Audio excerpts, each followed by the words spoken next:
Hello everyone, this is Crafting Caesar and welcome back to another one of my tutorials. This time it's for an ultra long clock circuit which is adjustable from just a couple of minutes between pulses to up to 23 hours between pulses. I'm using this for one of my farm designs where I need around 30 to 40 minutes between pulses, but you could also use that for other farms or for a really long time bomb to blow up your friend's base or something. The way this works is I have an Etho Hopper clock right here, which runs this counter up here with a certain number of items in it. It's basically just a dropper with the items in it and a locked hopper facing into that. And once this is full, this comparator will send out a signal strength of 15 down here, which will then go through this block into the output here on the green wall and into this pulse extender to reset the counter, and then it will happen all over again. So let's take a look at this in a bit more detail. We have an Etho Hopper clock down here with 5 stacks of items in there, so this torch will turn on around every 4.2 minutes, which will mean that this dropper will be triggered, putting an item into this locked hopper. Once 13 more circles of the clock have passed, this comparator will turn out a 15 strength signal, which will power this block and in turn power the output here on the green wall. This is a dropper, which will put this item into the hopper here, which will send out a pulse up here, triggering this T flip-flop, which will mean that this torch will turn off, so that items can flow back into the dropper. When this is triggered, it will also mean that this block will be unpowered and this torch will be powered, so items from this hopper can flow into this hopper right here. And once there are no items left in there, this will be unpowered, which will power this torch, and that will mean that the T flip-flop is powered again, which will mean that this torch will then turn on again, stopping the flow of items from the hopper into the dropper. Now we can take a look at how you can adjust the clock. As I said, you have the Etho Hopper clock running here and the counter running here. So first of all, you can adjust the time it takes between the pulses of the hopper clock by adjusting the number of items in here. Right now with 5 stacks in it, it will take around 4.2 minutes. And if you want to adjust the number of items in the counter, you can adjust the number of items in the reset sequence.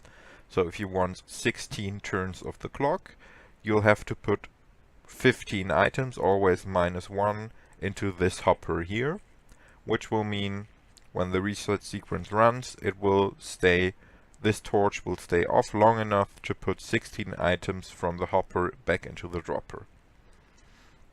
And of course, you can run any combination of this. You can halve the number of items in here, which will give you roughly 2 minutes per circle. And then if you put 9 items in here, that will give you 10 runs of the clock, which will mean in total you'll get a 20-minute clock, which means that every 20 minutes you'll get an output here. Before we get started with the tutorial, let's take a look at the things you're going to need.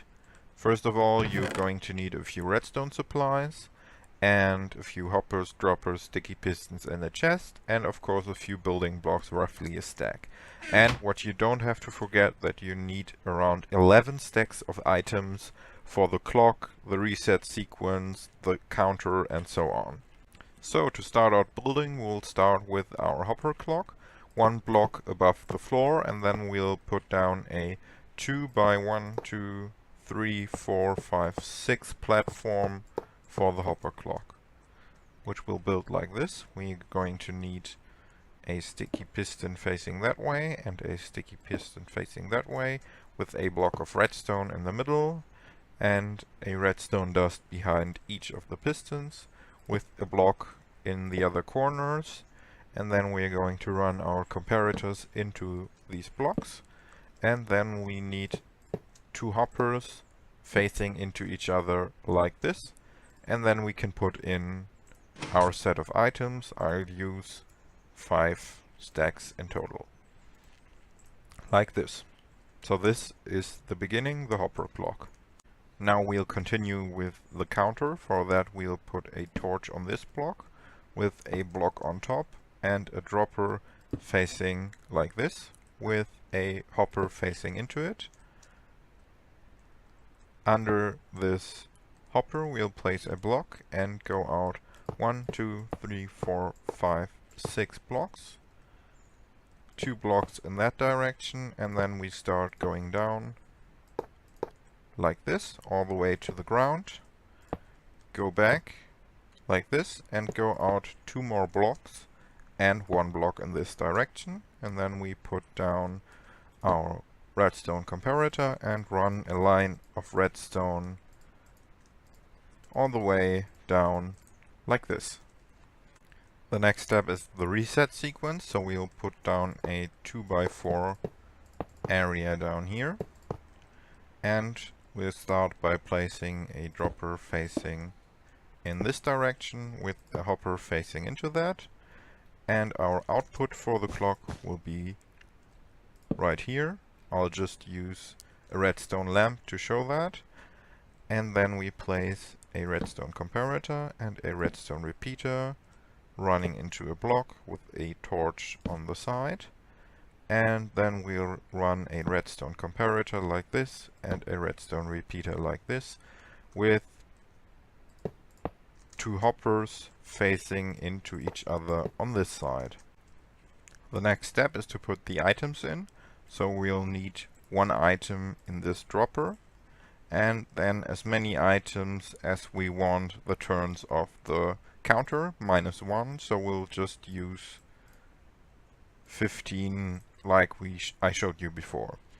The next step is to hook up this to the counter. For that we'll take out 2 blocks here and 2 blocks here with a redstone comparator facing into a repeater on 4 ticks here and a repeater on the default setting here.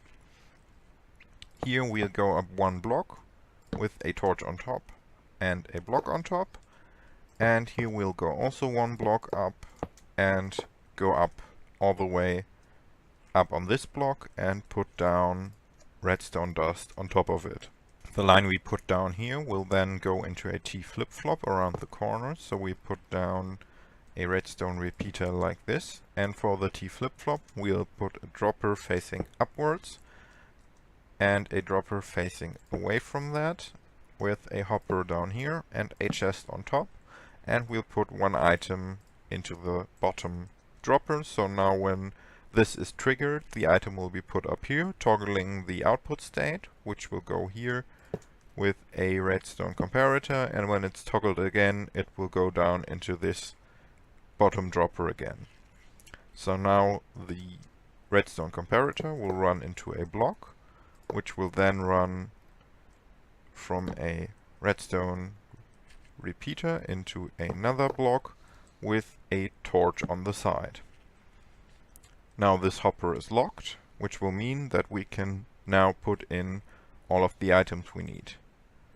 This one has to be filled up all the way, and once we've done that, that should trigger the reset sequence, and then we should see 16 items in this dropper right here. So now it's powered again, and we have 16 items in the dropper. So as to demonstrate the reset sequence, I've left it so there's only 1 turn of the clock left, and now we can just wait for the clock to trigger again, and you'll see the reset sequence in action. You saw the clock trigger, the output triggered, this torch turned off, meaning that items can run back into the dropper, and now it's turned on again, which will mean you have 16 items in this dropper again, and the clock circuit can start all over again. With 16 items and the full Etho hopper clock, that will mean around 4.2 minutes times 16, so around 1 hour and 10 minutes right now. So every 1 hour and 10 minutes this clock will trigger, but you can adjust it by adjusting the number of items in here, which will increase or decrease the number of turns of the Etho hopper clock before the clock itself triggers. And you can also adjust the number of items in the Etho Hopper clock, so you'll have shorter intervals here. So maybe you can adjust it so that it will turn out a pulse every 2 minutes, and then you can put 9 items in here, which will mean 10 items in the dropper, and then you'll have a pulse down here every 20 minutes. So guys, that's it for the tutorial. I hope I could make it clear how you could build and use and adjust this clock. If you did like the video, please leave a like or a comment or subscribe. And I hope to see you on one of my next tutorials. Goodbye!